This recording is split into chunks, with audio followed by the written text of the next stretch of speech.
Nu e vorba despre asta. E vorba despre ce anume apare binele și răul. În ce anume apare binele și răul, asta vrei tu să afli. Sau, ca să merg și mai în profunzime și să merg pe această atma viceară a lui Sri Ramana, te întreb eu cui anume, cine este acela care vede atât binele cât și răul ca două fațete ale aceleași monede, care se completează una pe cealaltă. Și firește vei răspunde eu. Întoarce-te la acest eu. Ai studiat vreodată acest eu? Cine din tine spune eu? Cine scrie această întrebare?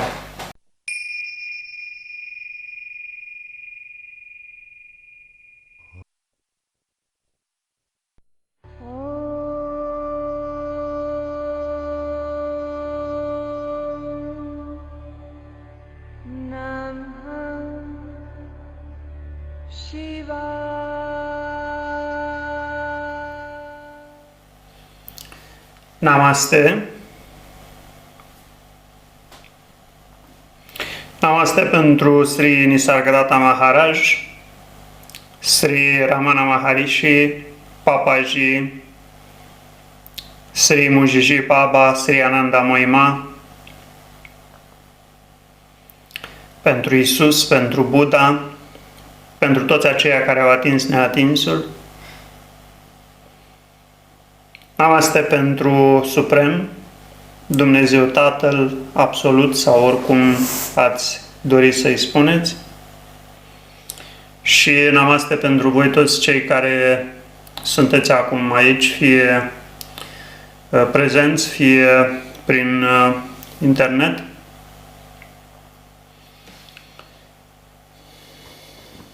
Să continuăm cu acel sunet, ca de obicei.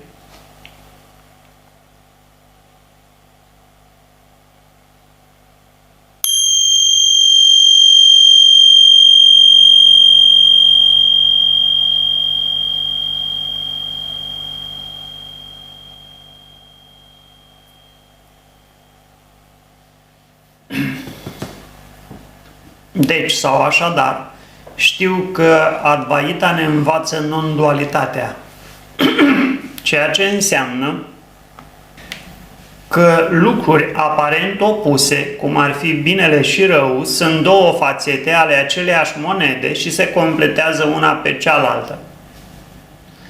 Deci, sau așadar, cu această înțelegere, spui tu, dragul meu, a venit o întrebare. Este un loc în această filosofie pentru justiția socială și activism pentru cei care vor să lupte împotriva corupției și nedreptății din lume? Unde este motivația pentru asta?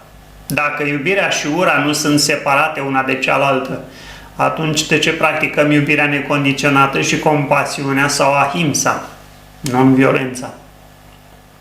Nu înseamnă asta că gândim la modul dualistic. Asta nu e o critică la adresa lui Advaita, e doar ceva ce mă preocupă de ceva timp și aș vrea să o clarific. Dragul meu, hai să vedem în ce măsură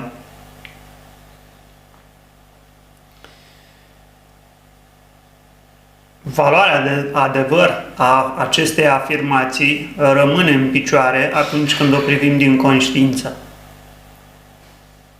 Tu spui, deci știu că Advaita ne învață. 1. Advaita nu poate fi știută. Nu este un fapt de cunoaștere. Sinele despre care vorbește Advaita Vedanta este incognoscibil. 2. Ne învață, nu poate fi învățat. În tradiția creștină, Iisus a spus în felul următor: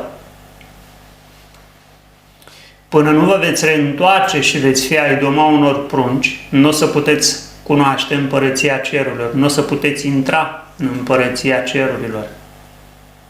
Trebuie să vezi dacă într-adevăr un prunc are această nevoie de învățare, dacă știe ceva. Ce anume ești tu fără tine, pentru că tu cu tine ești un bagaj psihologic denumit cunoaștere pe care îl duci în spinare și pe care pare imposibil să-l tai jos. doar că face aceasta într-un mod atât de natural, atât de simplu și atât de seren, dragul meu, noaptea în somnul profund. În tradiția Indiei, Sri Ramana Maharishi, una dintre ființele care a invitat mereu și mereu la această cunoaștere non-duală de tip Advaita Vedanta, spunea: noaptea în somn, în somnul profund, tu ești în extaz. Ce anume îți lipsește acum? Ce anume s-a schimbat de atunci și îți lipsește acum? Rândul său, Hafiz, un alt mare mistic, spunea: dacă vrei să cunoști această non-dualitate, dacă vrei să-L cunoști pe Dumnezeu, mergi afară, du-te la primul tomberon și aruncă-ți capul acolo. Și să cazi direct în brațele lui Dumnezeu. Nu încerc să minimalizez deloc ceea ce spui. Dimpotrivă, ți-o spun cu tot dragul că nu are un fundament real. În esență, întrebările care vin din minte despre ceea ce este tărâmul care este dincolo de minte par extrem de valide, iar uneori dureros de valide. Dar noi nu realizăm un lucru. Dacă, dragul meu, și din veche ne putem trezi. Dacă acum eu, Avadut, vorbesc în Maya, dacă starea pe care o numești ca fiind reală, aceea de veche, care mintea ta, pentru că mintea care pune toate aceste etichete, stare de veche, stare de vis, dacă de fapt ambele sunt stări de vis, dacă este exact așa cum spune Buddha, absolut totul este iluzie. Dacă absolut totul este iluzie, binele și răul este real, o să vedem de ce fac această afirmație. Ne învață non-dualitatea. Deci știu că Advaita ne învață non-dualitatea, ceea ce înseamnă că lucruri aparent opuse, cum ar fi binele și răul, sunt două fațete ale aceleiași monede și se completează una pe cealaltă. Nici măcar n-aș spune asta, dragul meu, pentru că pur și simplu ceea ce poți să realizezi este faptul că e răsar natural în ceea ce noi suntem. E ca și noaptea și ziua, și acum fii foarte atent la ceea ce îți spun, da? Mâna ta dreaptă, pentru că tu ești dreptaci, ok? Tu ești dreptaci, ți-ai folosit mâna dreaptă de mic. Piciorul drept îl folosești mai mult, dacă joci fotbal folosești piciorul drept, să spunem, ok? Deci mâna ta dreaptă este partea bună, iar mâna ta stângă este partea nebună. Da? Este partea de care nu ai nevoie, de care ai vrea să scapi. Ceea ce întrebi tu cumva acum este: ok, cum aș putea să-mi tai mâna stângă și să rămân numai cu mâna dreaptă? Și eu spun: nu e despre asta. Nu e despre asta. Pur și simplu îți orientezi atenția spre ceva greșit, nu greșit neapărat, cât spre o eroare. Crezi că e vorba despre asta, dar nu e vorba despre asta. E vorba despre ce anume apare binele și răul. În ce anume apare binele și răul, asta vrei tu să afli. Sau, ca să merg și mai în profunzime și să merg pe această atma viceara a lui Sri Ramana, te întreb eu cui anume, cine este acela care vede atât binele cât și răul ca două fațete ale aceleiași monede, care se completează una pe cealaltă. Și firește vei răspunde eu. Întoarce-te la acest eu. Ai studiat vreodată acest eu? Cine din tine spune eu? Cine scrie această întrebare? Dacă sunt simple gânduri care apar pe ecranul conștiinței, ok? Ești la cinema și acțiunea filmului e în toi și ai sentimentul că se împușcă, te retragi în scaun, te agiți, da? Este exact ca în vis. Și ai sentimentul că este real. Dintr-o dată filmul se termină, iar pânza rămâne la fel de imaculată. Poți să spui că pe pânza aceea a fost atât binele cât și răul? E doar o imagine despre ceea ce este, nu este ceea ce este. ceea ce vrei tu să afli, sau această Advaita Vedanta, sau realitatea ultimă despre care vorbim, dragul meu, este ceea ce nu se schimbă, ceea ce este real.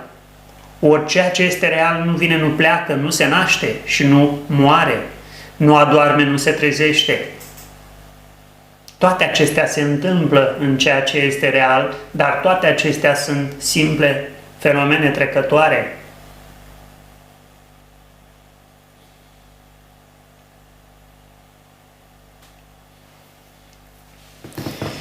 Deci, cu această înțelegere a venit o întrebare.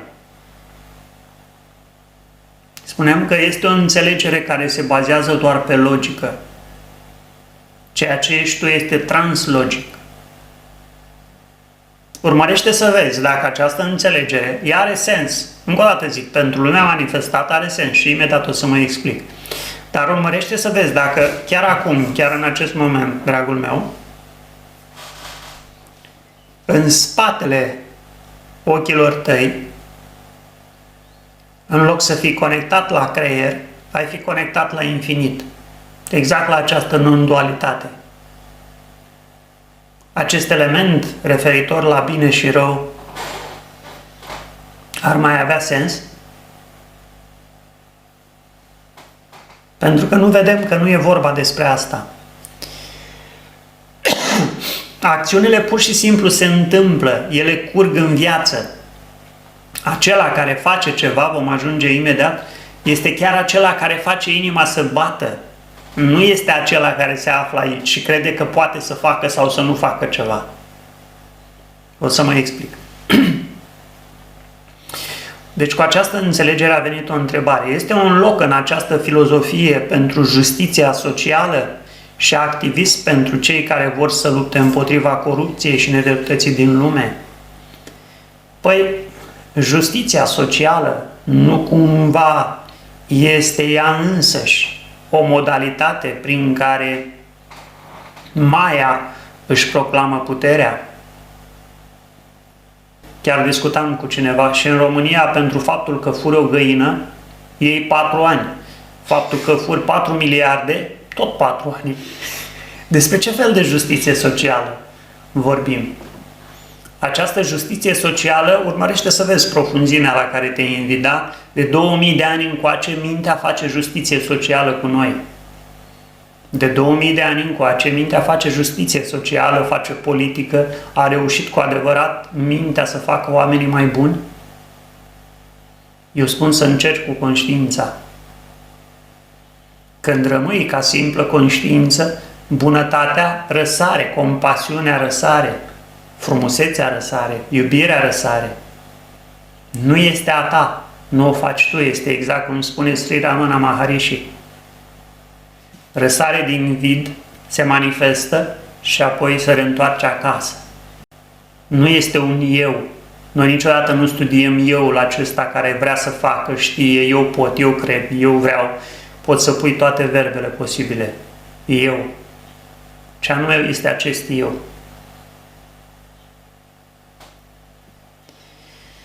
Și activist pentru cei care vor să lupte împotriva corupției și nedreptății din lume. Acela care vrea să lupte, să știți că mintea e cel care te trimite în toate războaiele acestei lumi. Exact așa cum am spus, o mai spun o dată. Adevărata luptă, adevăratul erou, dragul meu, este acela care a cucerit propria minte, nu acela care a cucerit lumea. Acela care a cucerit lumea este devorat pe dinăuntru de propriile lui imagini crude despre război și așa mai departe.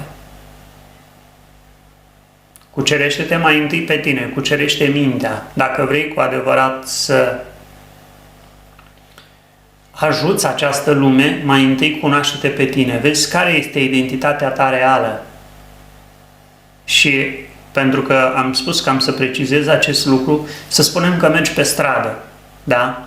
Și cineva, să zicem, că își molestează copilul. Firește că tu iei atitudine. E un lucru care ți se petrece, e în prezența ta. ceea ce apare în prezența ta, tu poți să iei atitudine, pur și simplu, faci asta, da? Vecinul de deasupra nu știu ce face, își bate nevasta, nu spui, ok, da, las că o merită. Nu, pur și simplu, ei dai telefon la poliție, lucrurile astea sunt naturale cumva, ele curg, se petrec în propria ta prezență, dar nu le chemi tu la tine. Nu te faci un gen de binefăcător sau un gen de activist, de luptător de profesie. Pentru că toate profesiile noastre sunt doar măști puse peste chipul nostru fără formă, peste sinele nostru. Sunt nori care sunt pus peste soare. Ce ai preferat să fii? Soarele sau un nor care e pus peste soare și scrie luptător împotriva corupției și a nedreptății? Oamenii luptă de 2000 de ani încoace împotriva corupției și a nedreptății. Spun, nu, uite ăla, dă-l jos, pune-mă pe mine. Pe mine dacă mă pui să vezi că eu sunt corect. Culmea este cum ai ajuns acolo, cum te-a lovit amnezia. Mintea pur și simplu este amnezică. Când ajunge la putere, a uitat tot ceea ce promite sau în mare parte tot. Cu mici excepții, cum ar fi Mahatma Gandhi, cum ar fi Mandela, cu mici excepții, restul uită toți. De ce? Pentru că e mintea. Trebuie să vezi în profunzime. Chiar tu, la un moment dat, m-ai întrebat dacă am făcut această traducere a întrebării tale pentru a înțelege mai bine. Oare chiar ai avut o imagine de ansamblu? Pentru că, de fapt, am făcut această traducere a întrebării tale din engleză în română ca să poată să înțeleagă și aceea din pagina ca atare fiind de sorginte română, ca să înțeleagă și aceia care nu știu. Ori tu nu ai luat asta în calcul. Din întrebarea ta arată că n-ai luat asta în calcul. Nu ai cum. Mintea nu poate să cuprindă toate fațetele.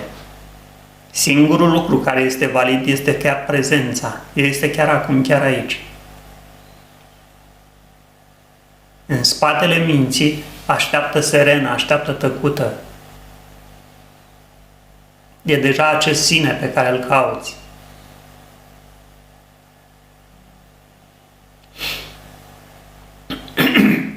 Încă o dată zic, corupția și nedreptatea, dacă apar în propria ta prezență, atunci pur și simplu atitudinea va apărea și ea la rândul ei. Nu o faci tu.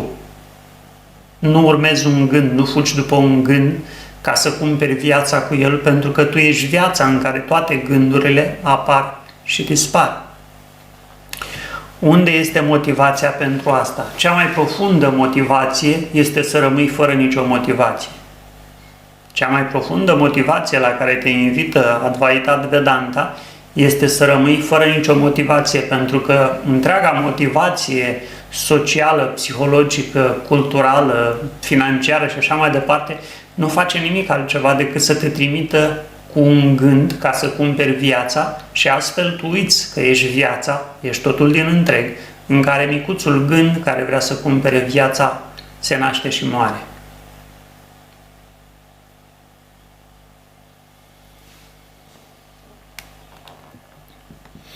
Și spui tu, dacă iubirea și ura nu sunt separate una de cealaltă, atunci de ce practicăm iubirea necondiționată și compasiunea sau ahimsa?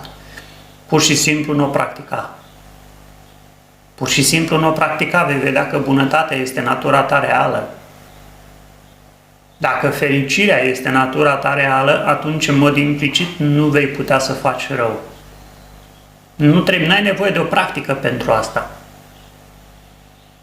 Noi am făcut din ahimsa o practică și uităm că este înflorirea adevăratei noastre naturi. Non-violența nu este ce? Nu este Advaita Vedanta, nu este sinele pe care îl cauți. Apar în Advaita Vedanta, non-violența apare în Advaita Vedanta.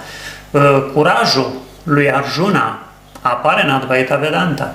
Pentru că așa ai putea să mă întreb, bun, păi atunci acum e cu Arjuna? Iată că Krishna îl trimite la război. Cum e cu Arjuna?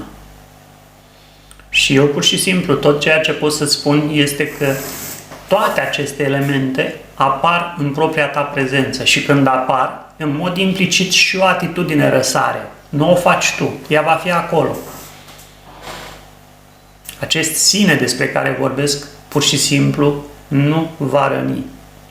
Pentru că natura noastră, acest eu sunt, această conștiință de a fi, da? Acest eu sunt despre care vorbește Sri Nisargadatta Maharaj, Sri Ramana Maharishi, această conștiință de a fi sau eu sunt, este iubirea însăși. Această conștiință de a fi sau eu sunt, este iubirea însăși. Cu ce împărtășești de fapt cu ceilalți? Cuvintele, acțiunile tale sau e faptul prezenței? Dacă, Doamne ferește, ai avea un copil care este paralizat, faptul prezenței rămâne acolo. Iubirea ta pentru el este la fel de profundă. El nu poate să acționeze, dar iubirea este acolo. Iubirea de a fi este ceea ce împărtășim cu ceilalți. Nu a ști, nu a face, nu a putea, nu a acționa, nu a crede, nu a vrea. Toate acestea răsar natural în faptul că eu sunt. Redescoperă, recunoaște-l pe acest eu sunt în tine și rămâi acolo până și el va pleca. Și atunci tu ești Parabrahman, tu ești Supremul, nu o ființă care caută Supremul prin acțiunile sale. Dacă există această posibilitate ca noi să fim Supremul care trăiește experiența unei ființe umane și nu o ființă umană care caută Supremul. Dacă este așa.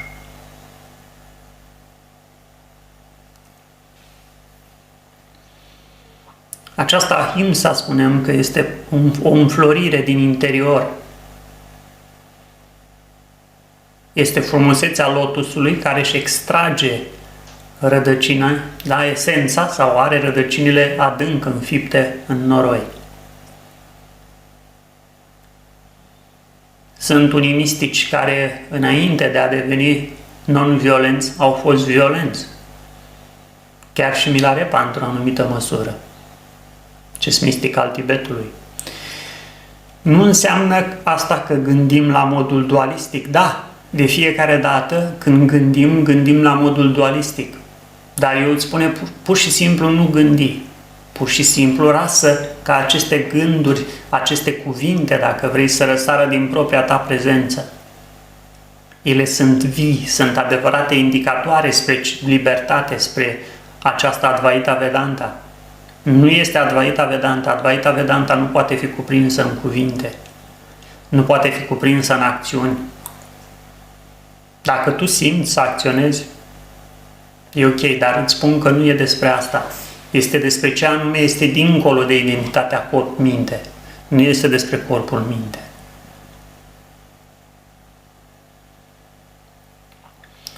Asta nu e o critică la adresa lui Advaita, nici nu am văzut-o astfel și sper să realizez la fel de profund că ceea ce îți spun nu e sub nicio formă o critică sau un gen de cinism, uite, știi, ar trebui să faci așa. Nu. Pur și simplu este ceea ce este și ceea ce este în esență este seren. Este dincolo de toate ștampilele, de toate etichetele pe care mintea le pune despre viață, pentru că este viața însăși. E doar ceva ce mă preocupă de ceva timp și aș vrea să o clarific.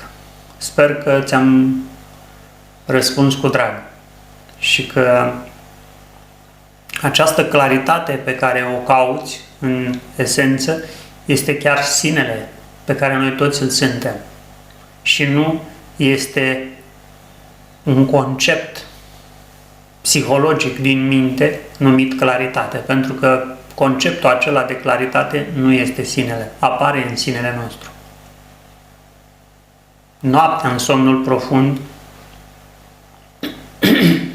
toate acestea, absolut tot acest construct de care ai vorbit acum, este resolvit. Pur și simplu noi ne decuplăm natural de la minte. Noaptea, în somnul profund, când treci din starea de somn cu vise în starea de somn fără vise, decuplarea se produce natural. Da? Psihologii spun că noi visăm doar 15, maxim 20 de minute din cele 8 ore cât dormim. Asta înseamnă că restul suntem în starea de somn fără vise. Starea de somn profund. Ori în starea de somn profund, decuplarea de la minte este completă. Ce ești tu fără tine? Asta trebuie să afli în vechea, asta este Advaita Vedanta. Pentru că tu cu tine ești o mulțime de concepte, o mulțime de credințe și ele sunt în regulă, spun. Pur și simplu ceea ce spun este decuplează-te, scoate ștecherul din priza minții, la fel de natural cum se întâmplă noaptea în somnul profund. Sau, cum atât de frumos spune Ramana Maharishi, rămâi în veche, în același extaz de a fi, pe care îl ai noaptea în somnul profund atunci când nu ești, pentru că acest a fi se reîntoarce acasă, se reîntoarce înainte de eu sunt.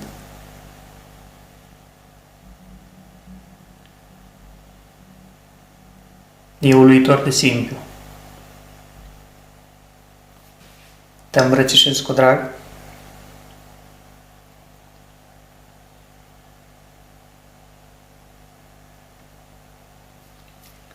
Namaste.